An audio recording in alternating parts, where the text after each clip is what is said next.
Hello friend, welcome to Blessing commerce tutorial. आज हम आपके साथ डिस्कस करने जा रहे हैं एमसीक्यू ऑन अकाउंटिंग पार्ट 6। आज की हम इस सीरीज में 15 और नए क्वेश्चन आपके साथ डिस्कस करने जा रहे हैं। ये हमारी 200 क्वेश्चन की सीरीज चल रही है जिसमें हमने 5 पार्ट्स जो हैं ऑलरेडी क्लियर कर रखे हैं। चलिए शुरू करते हैं आज की series. If profits are 25% of the selling price, what is the percentage of profit on cost price? यहाँ देखिए आप लोगों को दे रखा है 25% of the selling price।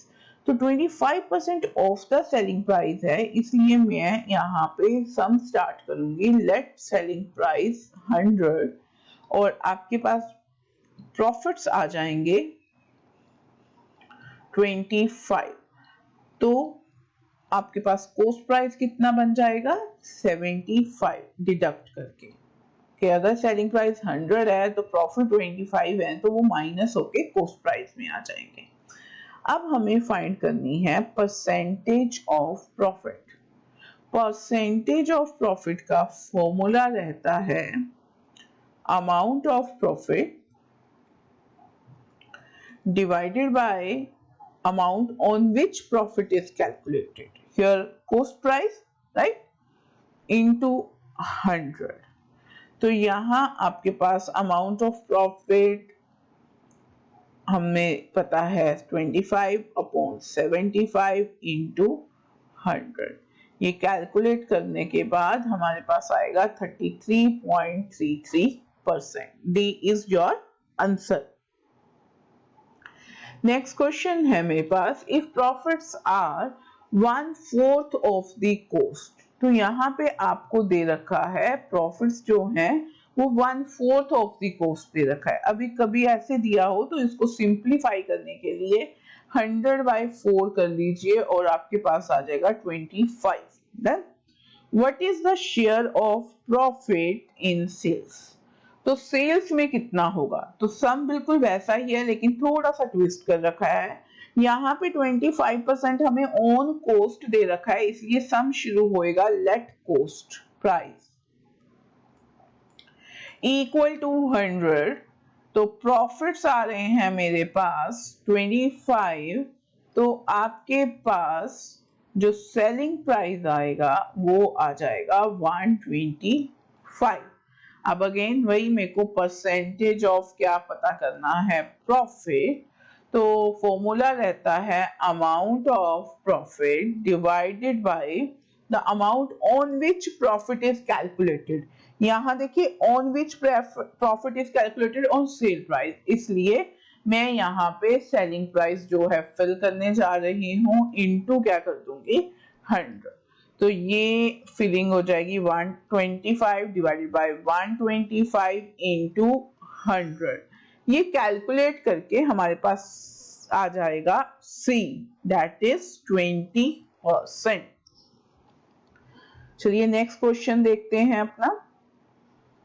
Balance sheet of the firm shows the financial position of the firm. वो कह रहे हैं कि फाइनेंशियल पोजीशन शो करती है, बिल्कुल सही कह रहे हैं। और ऑप्शन दे रखी है on a particular date, for a particular period, both of the above और एनी ऑफ द अबव। तो देखिए जब भी आप बैलेंस शीट बनाते हैं तो आपको याद होगा कि हम बैलेंस शीट का हेडिंग लिखते हैं बैलेंस शीट एज ऑन और फिर हम एक डेट डाल देते हैं। तो इट मींस जो मेरी बैलेंस शीट प्रिपेयर करी जाती है वो किसी पर्टिकुलर डेट को करी जाती है। तो ए यहाँ पे हमारे पास आंसर रहने वाला है। नेक्स्ट क्वेश्चन है sales ₹4 lakh, stock turnover 10, gross profit 25%, what is the amount of average stock. यहाँ पे एवरेज स्टॉक पूछा गया है तो इसके लिए मैं फर्स्ट ऑफ ऑल अपना बेसिक फॉर्मूला यूज करूंगी स्टॉक टर्नओवर रेशियो। इसका फॉर्मूला क्या होता है cost of goods sold divided by average stock. ठीक है, तो यहां पे मेरे पास अगर मैं देखूं स्टॉक टर्नओवर रेशियो क्वेश्चन में 10 दे रखी है, cost of goods sold is not given in the question, average stock is also not given, तो ऐसे तो मैं फाइंड आउट ही नहीं कर सकती हूँ, ना ही मेरे पास कॉस्ट ऑफ गुड सोल्ड दिया हुआ है ना ही average stock, but I have a information to calculate cost of good sold. वो क्या इंफॉर्मेशन है, यहाँ देखिए आपके पास ग्रोस प्रॉफिट दे रखा है और सेल दे रखा है, तो कैसे हम इससे अपना कॉस्ट ऑफ गुड सोल्ड जो है फाइंड आउट कर सकते हैं। देखिए इसके लिए हमें क्या करना होता है, सेल्स माइनस ग्रोस प्रॉफिट, ठीक है। तो सेल है मेरी 4 लाख माइनस ग्रोस प्रॉफिट की अमाउंट नहीं दी हुई लेकिन परसेंटेज दे रखी है, तो ये जो आपके पास होता है ना 25% ग्रोस प्रॉफिट, ये आप कैलकुलेट करने वाले हो किसके ऊपर, सेल्स के ऊपर, ठीक है। तो जब 25% इसका हम कैलकुलेट करेंगे किसका, 4 लाख का, तो आपके पास ये कितना आने वाला है, 1 लाख। डन। तो ये हम क्या फाइंड आउट कर रहे थे, कॉस्ट ऑफ गुड सोल्ड का फॉर्मूला लगाया था, सेल्स माइनस जीपी, तो ये 1 लाख आपके पास आ जाएगा और ये 4 लाख में से हम डिडक्ट कर देंगे, तो आपके पास आने वाली है 3 lakh cost of good sold. तो कॉस्ट ऑफ गुड सोल्ड आपको पता चल गया, तो यहाँ पे हम जाके इसको क्या कर देते हैं, फिल कर देते हैं, तो ये रहा 10 equal to 3 lakh upon average stock, तो ऐसे हम कैलकुलेट कर देंगे। ये अगर आप कैलकुलेट करेंगे तो यहाँ एवरेज स्टॉक यहाँ मूव हो जाएगा, 10 अपॉन में आ जाएगा, तो ये हो जाएगा 3 लाख अपॉन 10 और आंसर आ जाने वाला है 30,000। तो बी आपकी क्या हो जाएगी, ऑप्शन। नेक्स्ट क्वेश्चन है मेरे पास, on the basis of above data what is the cost of goods sold.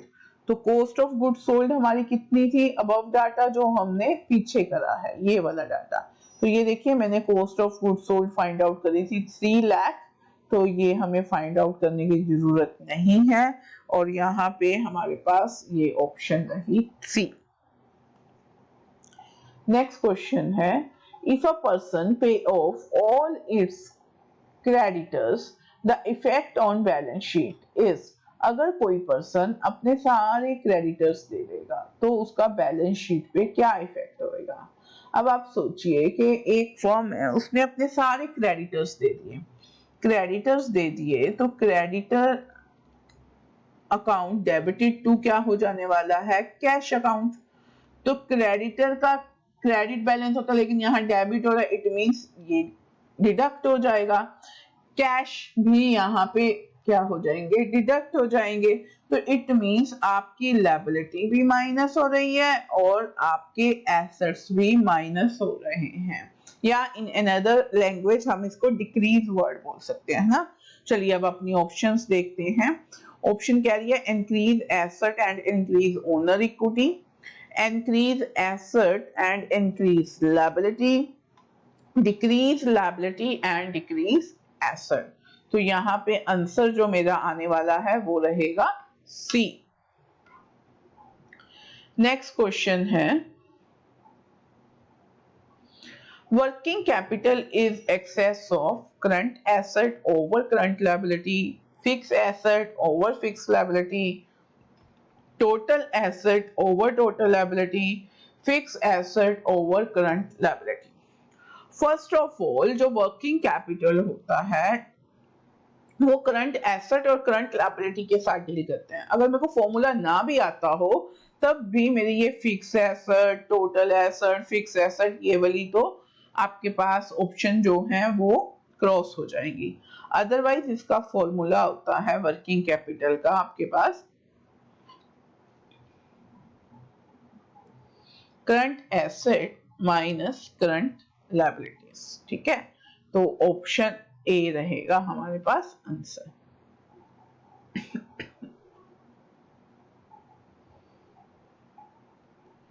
Next question है हमारे पास, तो ये इसके बारे में आपको ना फॉर्मूलास जो करने होते हैं वो बहुत ही जरूरी होते हैं। 8th question, in which of the following method of capital budgeting annual return of the future year are discounted to their present value?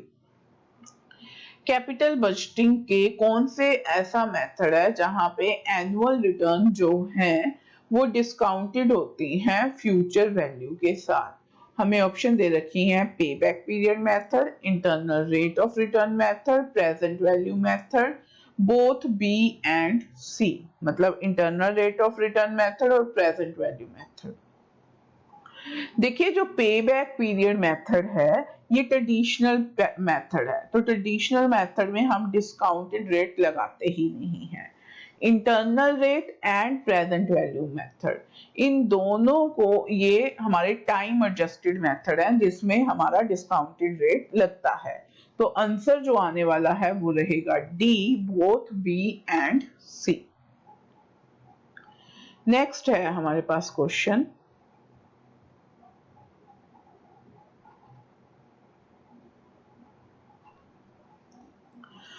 Next 9th question है हमारे पास,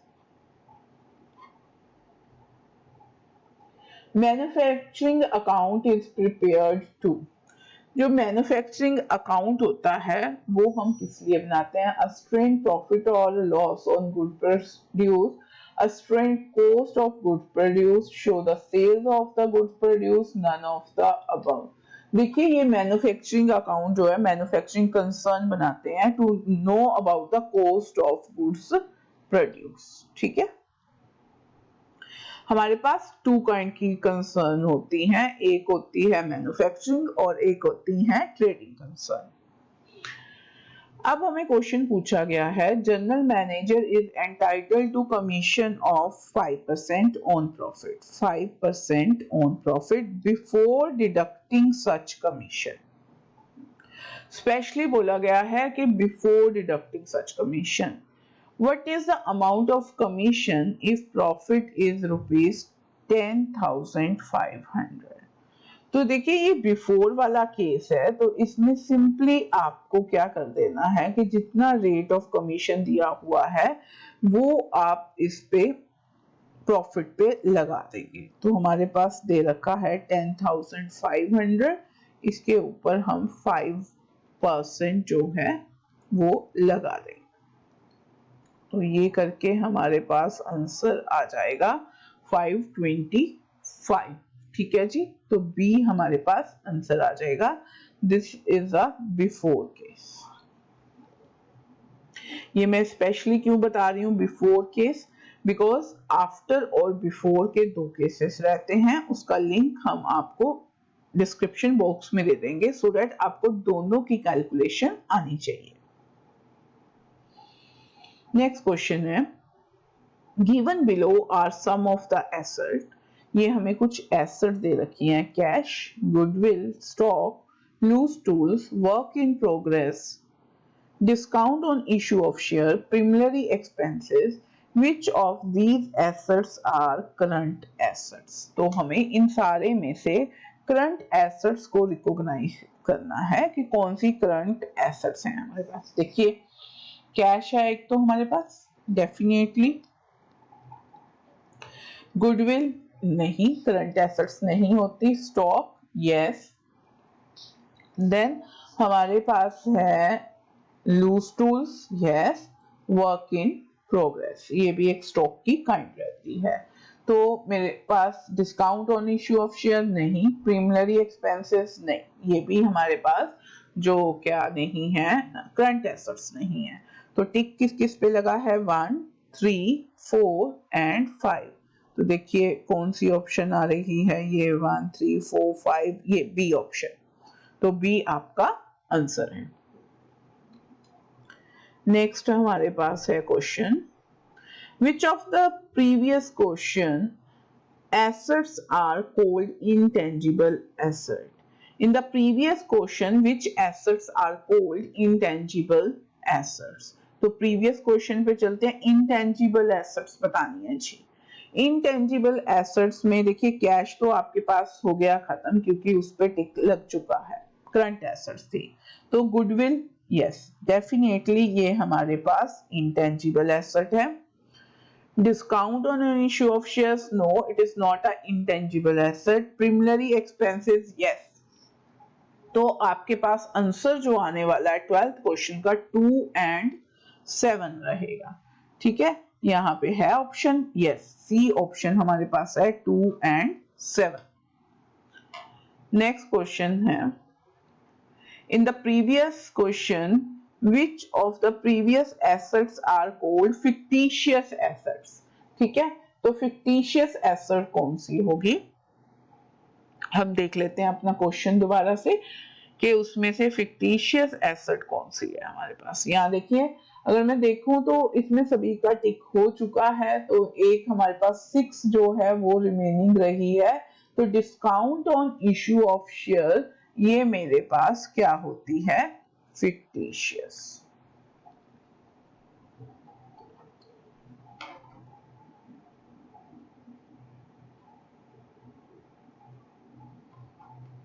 ये सी आपके पास आंसर आ जाएगा। 14 क्वेश्चन है, following are some of the liability, bank overdraft, debentures, loan from financial institution, outstanding wages, और आपके पास एक और दे रखे हैं creditor. Which of the above are current liabilities, हमें करंट लायबिलिटीज जो है वो बतानी है। यहाँ देखिए, बैंक ओवरड्राफ्ट यस ये मेरे पास रहता है, डिबेंचर्स नहीं, करंट लायबिलिटीज नहीं होती, लोन फ्रॉम फाइनेंशियल इंस्टीट्यूशन ये भी नहीं रहेगा, आउटस्टैंडिंग वेजेस यस यहाँ पे 5 हो जाएगा, क्रेडिटर्स यस। तो टिक है 1 पे, 4 पे एंड 5 पे। यहाँ पे देखिए 1 4 5 का ऑप्शन है सी पे, 1 4 5। नेक्स्ट क्वेश्चन है मेरे पास, in the balance sheet loose tools are shown as. Balance sheet में लूज टूल्स कहाँ शो करे जाते हैं, फिक्स एसेट में, करंट लायबिलिटीज में, करंट एसेट्स में और फिक्स लायबिलिटीज में। तो हमारे पास बैलेंस शीट में लूज टूल्स जो होते हैं वो एज अ क्या हम यूज करते हैं, करंट एसेट्स। तो फ्रेंड्स ये आज का हमारा टॉपिक था, होप करते हैं आपको पसंद आया होगा। पसंद आया होगा तो लाइक और शेयर करना मत भूलिए।